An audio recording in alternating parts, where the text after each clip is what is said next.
स्वर्ग से सुंदर। यह है एक हिंदी कहानी जिसे लिखा है उषा तनेजा उत्सव ने।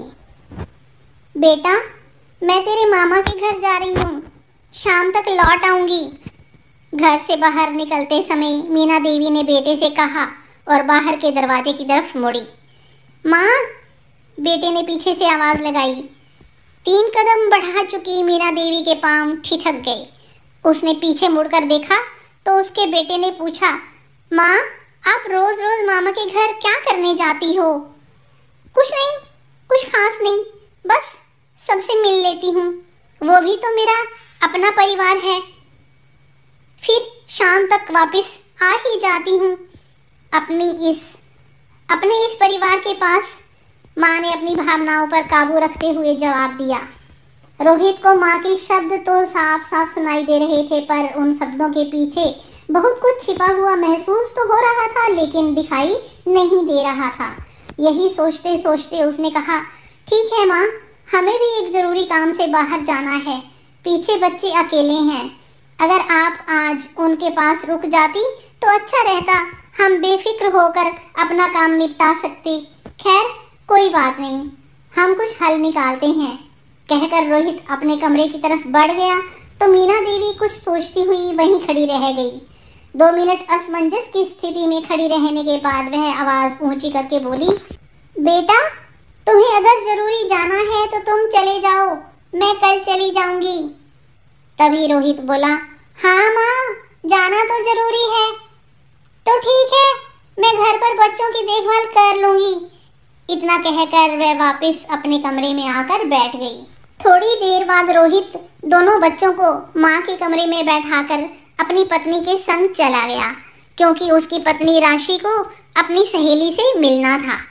उसकी सहेली के घर पहुंचकर रोहित ने राशि से कहा, मुझे एक और काम याद आ गया है, ज़रूरी है, इसीलिए मैं जा रहा हूँ। इतनी देर तुम अपनी सहेली से मिलो और मैं वापसी पे तुम्हें यहाँ से लेता जाऊँगा। इतना कहकर वह बाहर निकल गया। वास्तव में राशि अपनी सहेली के साथ अकेली ही रहना चाहती थी, तो उसने भी कुछ नहीं कहा और रोहित को जाने दिया। रोहित वहाँ से सीधा मामा के घर गया। नमस्ते मामा जी। दरवाज़ा खुलते ही मामा जी को सामने देखकर रोहित ने हाथ जोड़ दिए और झुककर चरण स्पर्श किए। उसे देखकर मामा जी बोले, सदा खुश रहो बेटा, आज कैसे आना हुआ? वैसे ही इधर से गुजर रहा था, सोचा मिलता चलूं, रोहित ने कहा। बहुत अच्छा किया। माँ कैसी है? उनसे मिले हुए कई दिन हो गए हैं, मामा जी ने कहा। तो रोहित बोला, माँ तो रोज़ आपसे मिलने आती ही हैं, क्या आप रिटायरमेंट के बाद फिर से कहीं काम पर जाने लगे हैं क्या? रोहित ने उत्सुकतावश पूछा। नहीं बेटा, मैं तो घर पर ही होता हूँ।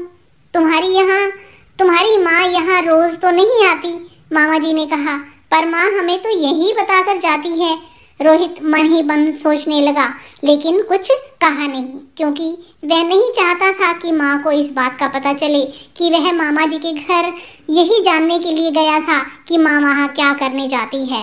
वह बोला, ओ मामा जी, मुझे लगा कि यहीं आती होगी, वैसे वो रोज़ तो नहीं जाती, पर मेरे मुंह से निकल गया था। रोहित ने बात छिपाने की कोशिश की। हाँ, वैसे कभी कभी तो आ जाती है, 2-3 सप्ताह में एक बार, मामा जी ने याद करके कहा। उसके बाद चाय नाश्ते के दौरान रोहित का दिमाग माँ के बारे में ही सोचता रहा। वापस घर जाते हुए उसने अपनी पत्नी को साथ लिया और घर पहुंचकर भी किसी को कुछ नहीं बताया। अगले दिन फिर माँ ने कहा, बेटा, मैं तेरे मामा के घर जा रही हूँ। रोहित बोला, ठीक है माँ, आज मुझे भी ऑफिस जाना है, कहो तो आपको वहाँ छोड़ दूँ? नहीं बेटा, मैं खुद चली जाऊँगी, कोई ज़्यादा दूर थोड़ी है, इतना तो पैदल चलना ही चाहिए, माँ ने जल्दी जल्दी में कहा और बाहर निकल गई। वैसे तो उस दिन रोहित की छुट्टी थी, पर उसने माँ के सामने झूठ बोला और पत्नी को भी सच नहीं बताया, क्योंकि वह तो उस मामा का घर देखना चाहता था जहाँ माँ रोज़ जाती थी। वह यह जानना चाहता था कि आखिर माँ रोज़ जाकर करती क्या है। जब तक पिताजी जीवित थे तब तक तो सब सही था, पर पिताजी के देहांत के बाद माँ के व्यवहार में आए बदलाव से वह परिचित तो था, परंतु इस तरह से माँ का झूठ बोलकर जाना उसे अच्छा नहीं लग रहा था। एक बार तो उसके दिमाग में आया कि कहीं माँ किसी दूसरे आदमी के साथ। छी छी। विचारों में गुम बैठे हुए रोहित ने अपने सिर को झटका दिया और फिर से फुसफुसाया और धीरे से फुसफुसाया। तुरंत ही सहज होते हुए उसने अपना ऑफिस बैग और टिफिन उठाया और बाहर निकल गया। फटाफट गाड़ी स्टार्ट की और गली के नुक्कड़ तक पहुंचते ही उसे दूर माँ जाती हुई दिखाई दे गई। वह बीच बीच में रुकता हुआ माँ का पीछा करने लगा। माँ पैदल थी और वह गाड़ी पर। वह इस बात का ध्यान रख रहा था कि कहीं माँ पीछे मुड़कर देखे और गाड़ी को पहचान ना ले।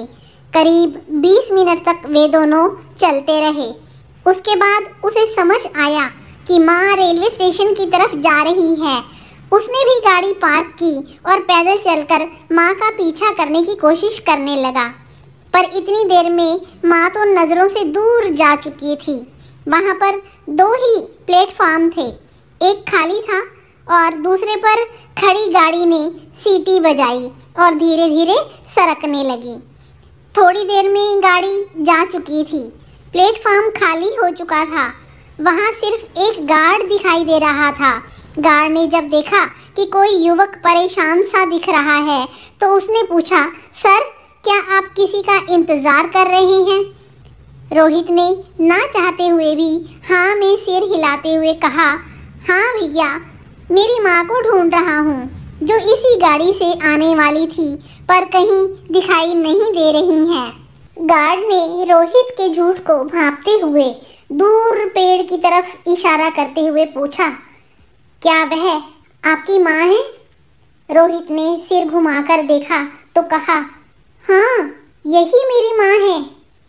उसके कदम उधर बढ़ने लगे तो गार्ड बोला, सर ये तो तकरीबन रोज़ यहाँ आती हैं, सारा दिन इसी पेड़ के नीचे बैठी रहती है, खुद से बातें करती रहती है और शाम होते ही उठकर चली जाती है।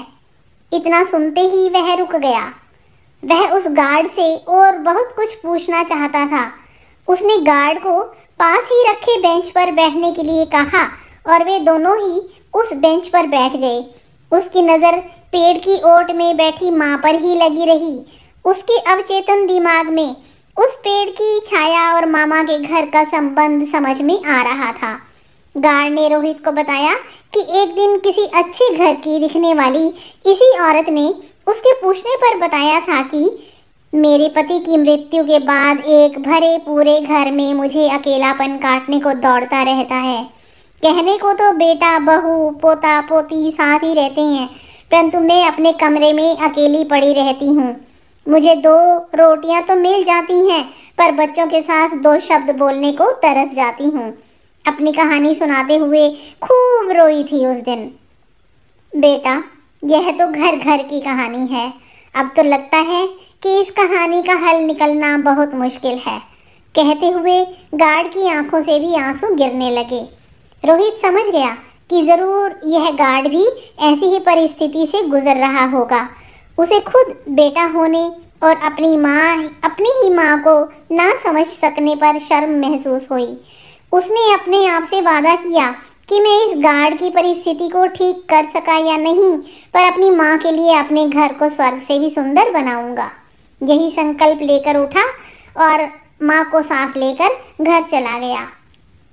1 हफ्ते के बाद ही उसकी माँ मीना देवी अपने बेटे रोहित, बहू राशि और पोता पोती के संग मिठाई का डब्बा लेकर उसी स्टेशन पर पहुंची, अपने मुंह बोले भाई गार्ड का मुंह मीठा करवाने।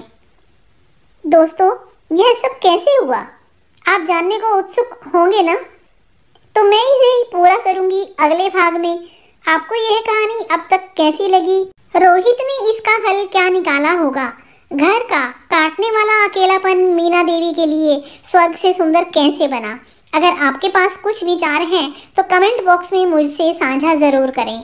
दोस्तों, मैंने आपको यह प्यारी सी कहानी सुनाकर अपनी दोस्ती का हाथ आगे बढ़ा दिया है। अब आप भी इस कहानी को लाइक करके और अपने सोशल ग्रुप्स में शेयर करके चैनल को सब्सक्राइब कर दें, क्योंकि दोस्ती की है निभानी तो पड़ेगी, है ना। इसी उम्मीद के साथ विदा लेती हूँ। अरे अरे रुको, मैंने आपको अपना नाम तो बताया ही नहीं। तो मेरा नाम है कहानी मैडम। जल्दी मिलते हैं नई कहानी के साथ। अपनी इस दोस्त को मिलने आते रहना। धन्यवाद। Okay, bye bye.